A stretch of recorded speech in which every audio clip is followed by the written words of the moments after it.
Hello बच्चा लोग, कैसे हैं आप सब। एंड आई होप आप लोगों की प्रिपरेशन बहुत अच्छे से चल रही है। और इस प्रिपरेशन वाले दौर में काफी सारे बच्चों का एक छोटा सा क्वेश्चन मेरे पास आता है, कई बार आता है, काफी सारे बच्चे पूछ चुके हैं। तो मैंने सोचा क्यों ना एक एक बच्चे को रिप्लाई करने की बजाय मैं इस पे एक सेशन ले लेता हूं, तो शायद हजारों बच्चों के डाउट्स सॉल्व हो जाएंगे। यहाँ पर बहुत छोटा लेकिन बहुत जेन्यून डाउट है। काफी सारे बच्चे प्रीवियस ईयर क्वेश्चंस को लेकर के डाउट में रहते हैं कि आखिर, खास करके गेट की अगर बात करें या फिर किसी भी कॉम्पिटेटिव एग्जामिनेशन में, जो बातें मैं यहां पर गेट के लिए कर रहा हूं ये हर कॉम्पिटेटिव एग्जामिनेशन में ये चीजें लागू होंगी। तो गेट में जो प्रीवियस ईयर क्वेश्चन सर हमसे पूछे जाते हैं उसका कितना बड़ा रोल है। जो पीवाईक्यूज हमारे पास अवेलेबल हैं, हम उसकी कितनी ज्यादा प्रैक्टिस करें, क्या उसकी प्रैक्टिस करना जरूरी है, क्या सिर्फ उसकी प्रैक्टिस करने से हमारा काम चल जाएगा। तो इस तरीके के कई सारे डाउट्स हैं जो मैं आप लोगों के साथ यहां इस छोटे से एक सेशन में डिस्कस करने वाला हूं। और अगर आपको लगता है कि आपके सारे डाउट्स यहां पर क्लियर हो गए हैं तो आप ये सेशन अपने सारे दोस्तों के साथ भी शेयर कर दीजिएगा, सो दैट उनके भी डाउट्स क्लियर हो सके। बेटा, सबसे ज्यादा पूछे जाने वाला जो क्वेश्चन है मुझसे, जो अब तक सबसे ज्यादा पूछा गया है, सारे बच्चे पूछते हैं कि सर ये बताइए, पीवाईक्यू करना बहुत जरूरी है क्या? Is it must?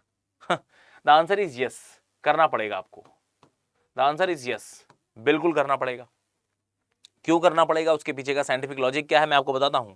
हर चीज का साइंटिफिक लॉजिक दूंगा, डोंट वरी अबाउट दैट। लेकिन दूसरा क्वेश्चन जो बच्चे पूछते हैं, जस्ट पीवाईक्यू इज इनफ क्या? सिर्फ सर हमने सारे पीवाईक्यू सॉल्व कर लिए, हमने चीजें पढ़ी हैं, हमें कॉन्फिडेंस आया कि नहीं आया छोड़िए, लेकिन हमने सारे पीवाईक्यूज कैसे सॉल्व किए जाते हैं ये सीख लिया है, 3 बार कर लिए हैं सर, क्या सिर्फ इससे मेरा काम चल जाएगा? Answer is no. सर ये क्या बात कर रहे हैं आप? एक तरफ कह रहे हैं पीवाईक्यूज करना बहुत जरूरी है, और एक तरफ आप कह रहे हैं कि सिर्फ पीवाईक्यू कर लेने से कोई बहुत अच्छी रैंक आ जाएगी, कोई बहुत अच्छा आईआईटी मिल जाएगा, जॉब मिल जाएगी, ऐसा होता है क्या? तो उसकी आप गारंटी भी नहीं दे रहे हैं। सर कहना क्या चाहते हैं, समझो बेटा। आप किसी भी एग्जामिनेशन के लिए प्रीवियस ईयर क्वेश्चंस की आखिर हम लोगों को बात करनी ही क्यों होती है, आप उसको समझो बहुत ध्यान से। हम लोग नेशनल लेवल एग्जाम की अगर बात करें खास करके, तो पूरे साल मेहनत करते हैं कि, है ना, किसी एक दिन गेट का एग्जामिनेशन होगा और इस 3 घंटे में मैं बहुत अच्छा परफॉर्म करने वाला हूं। सारी मेहनत इसी 3 घंटे के लिए हो रही है, इसी 3 घंटे में मुझे अपना बेस्ट देना है, सो दैट इसका रिजल्ट आते ही मेरी जिंदगी पलट जाए, 360 डिग्री चेंज हो जाए। यही तो सोचते हैं हम लोग। और इस 3 घंटे में अच्छा परफॉर्म कर सकें, इसके लिए हम लोगों ने 1 साल पहले, कुछ बच्चों ने, है ना, 1.5 साल 2 साल, सेकेंड ईयर से बच्चे तैयारी करते हैं। तो इतना लंबा ड्यूरेशन अपनी लाइफ का, अपनी एनर्जी का बहुत बड़ा पार्ट मैं यहां पर डोनेट करने वाला हूं, देने वाला हूं।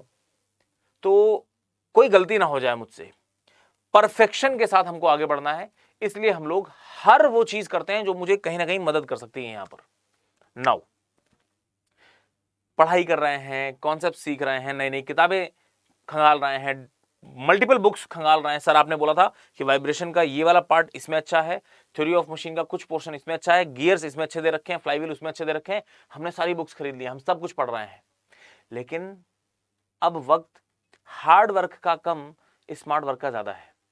और किसी भी कॉम्पिटेटिव एग्जामिनेशन से पहले, आप आज गेट की बात कर रहे हैं, कल आप आईईएस की बात करोगे, परसों आप सिविल सर्विसेज की बात करोगे, हर बच्चे के लिए ये चीज इंपॉर्टेंट है, इर्रेस्पेक्टिव ऑफ योर ब्रांच। मैं यहां पर एग्जांपल भले ही मैकेनिकल के लूंगा, लेकिन हर ब्रांच के बच्चे के लिए ये चीजें वैलिड है। बेटा क्या कह रहे हैं समझो। देखो, जिस एग्जामिनेशन की आप प्रिपरेशन कर रहे हो, जिसका एक बहुत बड़ा सिलेबस, सबसे पहली चीज हमारे पास आ जाती है सिलेबस। इस एग्जामिनेशन का सिलेबस क्या है आपने देख लिया। अब इस सिलेबस में बहुत सारी चीजें लिखी हैं। फॉर एग्जाम्पल, मैकेनिकल में एक सब्जेक्ट होता है theory of machine, strength of material, है ना, इलेक्ट्रिकल वाले, इलेक्ट्रॉनिक्स वाले अपने अपने सब्जेक्ट को इमेजिन कर लीजिए। सब सिलेबस में गेट वालों ने, एग्जामिनेशन कंडक्टिंग कमिटीज ने मेंशन कर रखा है कि भाई थ्योरी ऑफ मशीन में आपसे ये चीजें पूछी जाएंगी। मैं लिख देता हूं, कुछ एक टॉपिक का नाम लिख रहा हूं, फील करिएगा। वाइब्रेशन पूछा जाएगा, वाइब्रेशन में, है ना, वाइब्रेशन में टॉपिक्स के भी नाम मेंशन कर रखे हैं कि फोर्स वाइब्रेशन पे क्वेश्चन पूछे जाएंगे, वाइब्रेशन आइसोलेशन पे क्वेश्चन पूछे जाएंगे, 2D मैकेनिज्म में आपसे बातें की जाएंगी, है ना, गियर्स पे आपसे बातें की जाएंगी, सारी चीजें, है ना। बहुत बड़ा सा एक सिलेबस इन्होंने लिख रखा है। इसी तरीके से स्ट्रेंथ ऑफ मटेरियल में पूरा सिलेबस आपके सामने दे रखा है। सिलेबस में इन्होंने ज्यादातर सारे चैप्टर्स का नाम मेंशन कर रखे हैं। अब बच्चा अगर सेल्फ प्रिपरेशन कर रहा है, खास करके ऐसे बच्चे जो सेल्फ प्रिपेयर कर रहे हैं, उनके लिए तो पीवाईक्यू किसी अमृत से कम नहीं है। क्यों कह रहा हूं समझो। आपने सिलेबस चेक कर लिया और अब आप लगे पढ़ने उसको। बुक से आप, क्योंकि देखो बुक्स जो लिखी गई हैं वो गेट के पॉइंट ऑफ व्यू से नहीं लिखी गई हैं। बुक्स में तो उन्होंने आपको पूरा वाइब्रेशन का ज्ञान देना है। तो वो पेज नंबर 0 से स्टार्ट करके पेज नंबर 120 तक 120 पेजेस में पूरा वाइब्रेशन का ज्ञान दे रखा है इन्होंने। नाउ अब आप जिस समय वाइब्रेशन को पढ़ रहे हैं तो उसमें काफी सारी चीजें ऐसी भी मेंशन होंगी किताब में, बुक में, जो शायद आपसे इस पर्टिकुलर एग्जाम में नहीं पूछी जाती होंगी या कम पूछी जाती होंगी। हो सकता है उसमें कुछ थ्योरी दे रखी है जिसको आप ये सोच करके कि नहीं हम तो गेट की तैयारी कर रहे हैं, न्यूमेरिकल पूछे जाते हैं, और आप उस थ्योरी को लाइटली ले गए हैं। लेकिन बाद में पता चल रहा है कि उस थ्योरी से कुछ ऐसे कॉन्सेप्ट्स बिल्ड हो रहे थे जो क्वेश्चंस आप लोगों को रिफ्लेक्ट हो रहे हैं। यहां पर बात समझ में आ रही है। नाउ कहना ये चाह रहे हैं, मान लो जब आप डिटेल में एक बार देखते हो सिलेबस, ठीक है, सिलेबस में क्या क्या चीजें मेंशन है वो देख लिया आपने। अब आप एक बारी प्रीवियस ईयर क्वेश्चंस पे नजर मारो। ये मैं बात कर रहा हूं सबसे पहले, आपने अभी तैयारी अच्छे से स्टार्ट भी नहीं की है, आप सिलेबस सबसे पहले देख लीजिए और एक बारी प्रीवियस ईयर क्वेश्चंस पे नजर मार लीजिए। आपको सॉल्व नहीं करने को बोल रहा हूं, क्या अप्रोच होनी चाहिए। सबसे पहली बार जिंदगी में पहली बार जब पीवाईक्यूज देख रहे हो ना, तो प्रीवियस ईयर क्वेश्चंस देखते समय आप बस इतना नोटिस करने की कोशिश करो कि सर जब मैं वाइब्रेशन चैप्टर की बात कर रहा हूं तो यहां पर क्या क्या क्वेश्चन पूछे गए हैं। अब जब आप क्वेश्चंस देखोगे तो कुछ अंदाजा लगेगा कि आखिर पूछते क्या है यहां पर। जैसे किसी एक क्वेश्चन में कुछ तो पूछा है और उस क्वेश्चन के आंसर्स में इन्होंने ऑप्शंस दे रखे हैं, option A, option B, option C, option D, ऐसा ऐसा होता है। और इस टाइप के वाइब्रेशन को क्या कहते हैं? अनडैम्ड वाइब्रेशन, देखिएगा, अंडरडैम्ड वाइब्रेशन, नेचुरल वाइब्रेशन, है ना, कुछ नाम दे रखे हैं, है ना। आप सिर्फ ऑप्शंस को देख लीजिए, इसमें सही क्या है मुझे नहीं पता, लेकिन प्रीवियस ईयर्स में इस तरीके का क्वेश्चन मान लो पूछा गया है तो आप बस ये देख लीजिए कि यार अनडैम्ड वाइब्रेशन, अंडरडैम्ड वाइब्रेशन, इतना बारीकियों में डिस्कस कर रहे हैं आपसे। तो जब भी कभी आप थ्योरी पढ़ने बैठेंगे तो आपको ये तो दिख जाएगा ना कम से कम कि थ्योरी में जहां भी कहीं सिखाने की कोशिश की गई है कि अंडरडैम्ड वाइब्रेशन किसे कहते हैं, अनडैम्ड वाइब्रेशन क्या होता है, क्या अनडैम्ड वाइब्रेशन ही नेचुरल वाइब्रेशन होता है। क्योंकि थ्योरेटिकल पकड़ भी बहुत जरूरी है। बात समझ में आ रही है। प्रीवियस ईयर क्वेश्चंस को देख करके आपको यह अंदाजा लगा कि आखिर किस किस जगह पर आपको रुक के पढ़ना है। अब जब आप बुक्स को पढ़ रहे होंगे, अब आपने कॉन्सेप्ट सीखना स्टार्ट किया है, तो आपको एक अंदाजा है ना कि सीखने से पहले आपने ये देख लिया ना कि एग्जामिनेशन में क्या क्या पूछते हैं। तो जब आप बुक को पढ़ रहे होंगे तो आप खुद से अंदर ही अंदर ये रियलाइज कर पा रहे होंगे कि यार बुक का ये वाला पैराग्राफ बहुत ज्यादा इंपॉर्टेंट है। क्यों? क्योंकि मैंने देखा है इससे काफी सारे क्वेश्चंस पूछे गए हैं। हो सकता है कोई एक पर्टिकुलर टॉपिक ऐसा हो, है ना, मान लेते हैं आइसोलेशन, वाइब्रेशन आइसोलेशन का जो ग्राफ हम लोगों ने देखा है, काफी सारे बच्चे इसको छोड़ देते हैं कि अरे नहीं सर ये बहुत टफ लग रहा है, इसको छोड़ देते हैं। लेकिन जब आप पीवाईक्यूज देखोगे तो आपको समझ में आएगा कि वाइब्रेशन आइसोलेशन से रिलेटेड कई सारे क्वेश्चंस पूछे गए हैं, है ना। तो डजंट मैटर कितना भी टफ हो, आपको पढ़ना है क्योंकि प्रीवियस ईयर में पूछे बहुत गए हैं। तो पहला चीज, प्रीवियस ईयर क्वेश्चन से आपको एक तो ये अंदाजा लगता है कि जब आप पढ़ाई करोगे, पहली एक चीज, सबसे पहला बेनिफिट, पीवाईक्यूज तो आपको देखने ही देखने हैं। पहली बार जब आप देख रहे हैं पीवाईक्यूज को तो आपका पर्पस होना चाहिए, पर्पस इज कि हम ये देख लें, ये आइडेंटिफाई कर लें कि आखिर एग्जामिनेशन में किस लेवल के क्वेश्चन पूछे जाते हैं, सब्जेक्ट के किस किस चैप्टर से ज्यादा क्वेश्चन पूछे जाते हैं, सो दैट मैं वहां पर ज्यादा टाइम बिताऊंगा।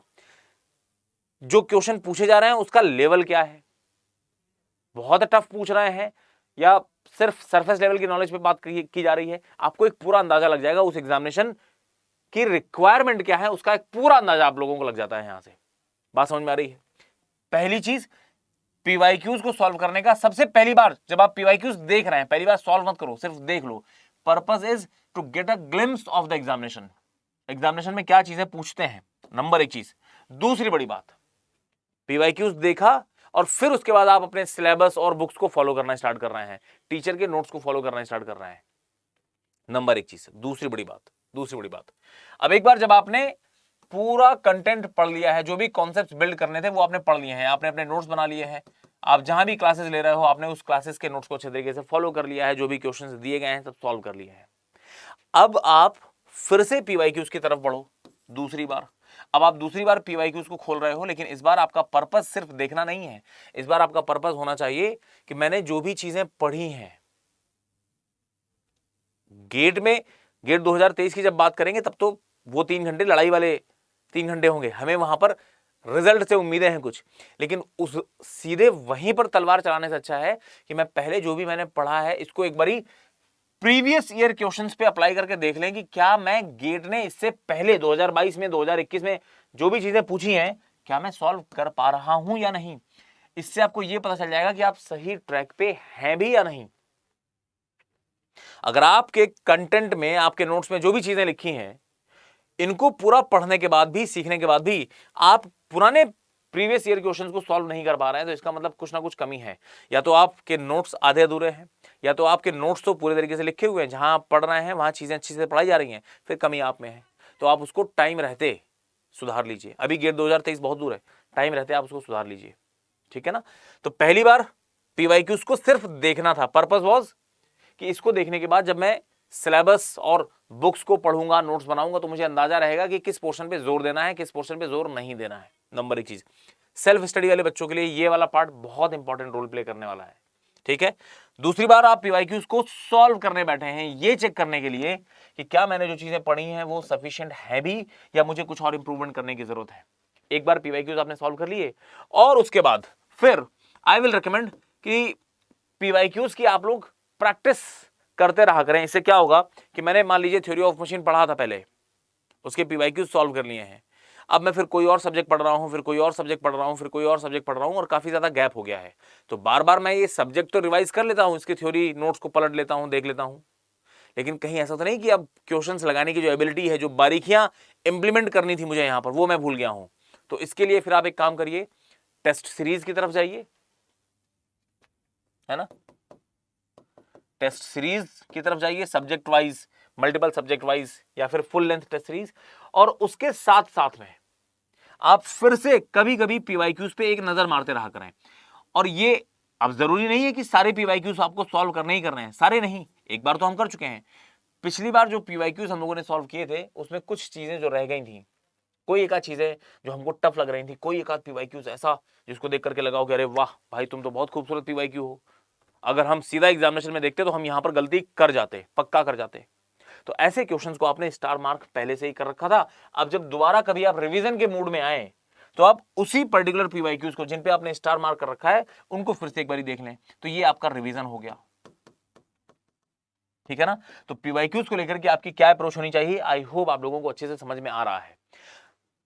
बाकी नए नए क्वेश्चंस की प्रैक्टिस करनी है तो आप टेस्ट सीरीज के साथ जुड़ सकते हैं, but keep in mind test series are not exactly PYQs. Test series जब हम लोग डिजाइन करते हैं तो कहां से इंस्पायर होते हैं, पुराने क्वेश्चन से, गेट के एग्जामिनेशन के ट्रेंड को एनालाइज करते हैं कि भाई आज तक ऐसी ऐसी चीजें पूछी जा रही थी, रिसेंटली कुछ चेंजेस किए जा रहे हैं, क्या टफ पूछा जा रहा है, क्या इजी पूछा जा रहा है, तो उसी से मिलता जुलता पैटर्न हम लोग देने की कोशिश करते हैं। दैट इज समथिंग जिसको हम लोग बोल देते हैं टेस्ट सीरीज है। बात समझ में आ रही है। तो आप लोग सिमिलर चीजों को, जिसको टेस्ट सीरीज बोल रहे हैं, इसको तो सॉल्व करिए, क्योंकि एक ही क्वेश्चन की बार बार प्रैक्टिस करने से कोई फायदा नहीं होगा। आप नए नए क्वेश्चंस की भी प्रैक्टिस करिए, टेस्ट सीरीज भी लगाइए, साथ ही साथ प्रीवियस ईयर क्वेश्चंस को भी आप प्रैक्टिस में रखते रहिए, क्योंकि ये सिमिलर चीजें हैं बट ये एग्जैक्ट चीजें हैं जो गेट में पूछी जा चुकी हैं आप लोगों से।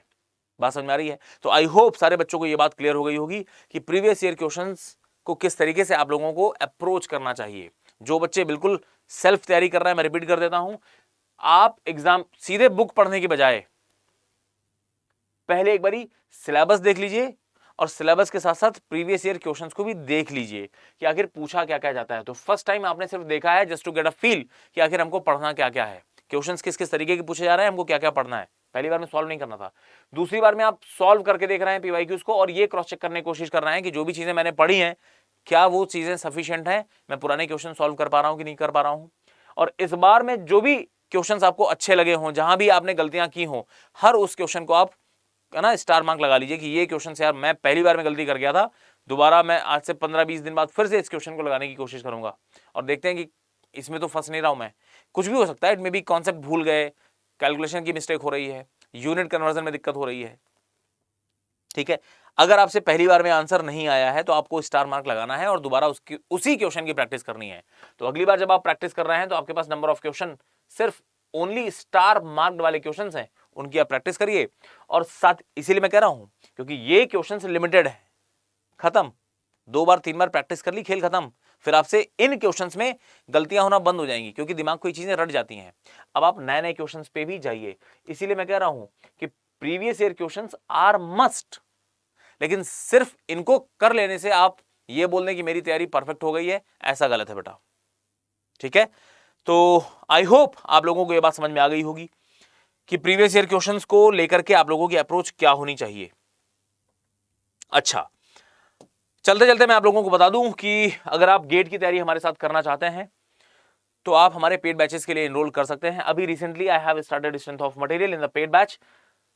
बैचेस में एनरोल करने के लिए आपको जो कोड यूज करना है दैट इज Y499। ये कोड यूज करके आप फीस में discount as well as Vishwajeet Verma sir की मेंटरशिप भी अचीव कर सकते हैं। सिविल एंड मैकेनिकल दोनों ही बच्चों को मैं स्ट्रेंथ ऑफ मटेरियल पढ़ा रहा हूं और सब्जेक्ट्स के जो कॉन्सेप्चुअल क्लैरिटी होती है ये भी बहुत ज्यादा जरूरी है। सबसे पहले यही जरूरी है, फिर आप उसके बाद प्रीवियस ईयर क्वेश्चंस की तरफ जाएंगे, टेस्ट सीरीज की तरफ जाएंगे, है ना, तब जाकर के आप अपने ड्रीम्स को अचीव कर पाएंगे। क्लियर है? तो ये तो हो गया गेट के बैचेस की इंफॉर्मेशन। और HPCL का भी बैच 2.0 चल रहा है। अगर आप चाहते हैं इस बैच में एनरोल करना तो अगेन Y499 ये कोड यूज करके आप हमारे साथ जुड़ सकते हैं बेटा। सो आई होप इस सेशन से आप लोगों की काफी सारे डाउट्स क्लियर हो गए होंगे। अगर स्टिल कोई क्वेरीज हैं, कोई दिक्कतें हैं तो आप कमेंट सेक्शन में यहां पर अपने डाउट्स को लिख सकते हैं। जरूर अगर वो डाउट्स ऐसे हैं जो काफी सारे बच्चों की क्वेरीज हो सकते हैं तो हम जरूर उस पर एक नया सेशन लेकर के उस डाउट को सॉल्व करने की पूरी कोशिश करेंगे। सो मिलते हैं ऐसे ही किसी और खूबसूरत से सेशन में। Till the time, thank you बच्चों, goodbye, love you all मेरी जान।